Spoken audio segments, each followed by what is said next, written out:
ক্ষুধার্ত মেহমান ও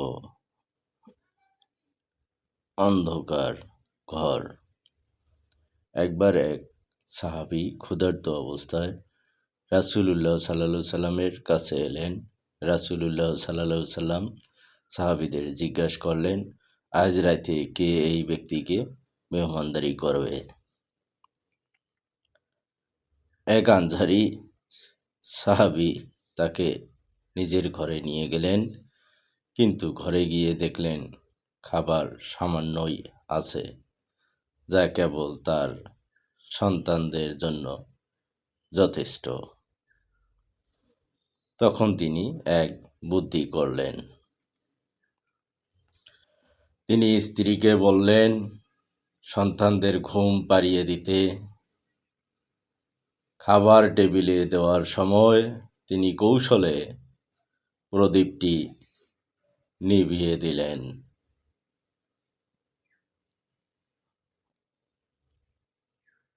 অন্ধকারে তিনি নিজে খাবার পান করলেন, যেন মেহমান বুঝতে না পারেন যে বাড়ির মালিক খাচ্ছেন না। এভাবে মেহমান তৃপ্তি ভরে খেলেন, কিন্তু বাড়ির সবাই ক্ষুধার্ত থাকলেন।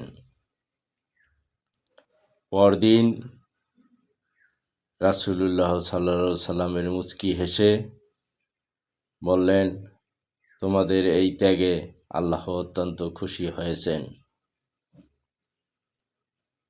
নিজের প্রয়োজনের চেয়ে অন্যের প্রয়োজনকে অগ্রাধিকার দেওয়া মহানুভবতার পরিচয়।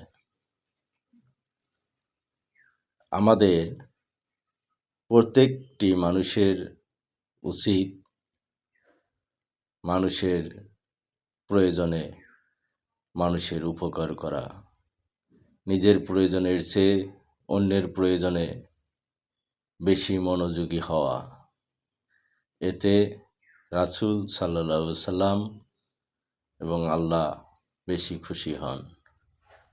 রাসূল সাল্লাল্লাহু সাল্লাম এতেই প্রমাণিত করলেন, বললেন যে ক্ষুধার্ত ব্যক্তিকে খাওয়ালে আল্লাহ অত্যন্ত খুশি হন।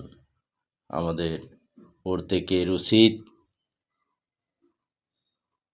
নিজের প্রয়োজনের চেয়ে অন্যের প্রয়োজনকে অগ্রাধিকার দেওয়া, অন্যের প্রয়োজনে আমাদের সব সময় এগিয়ে আসা, এটাই আমাদের কাম্য।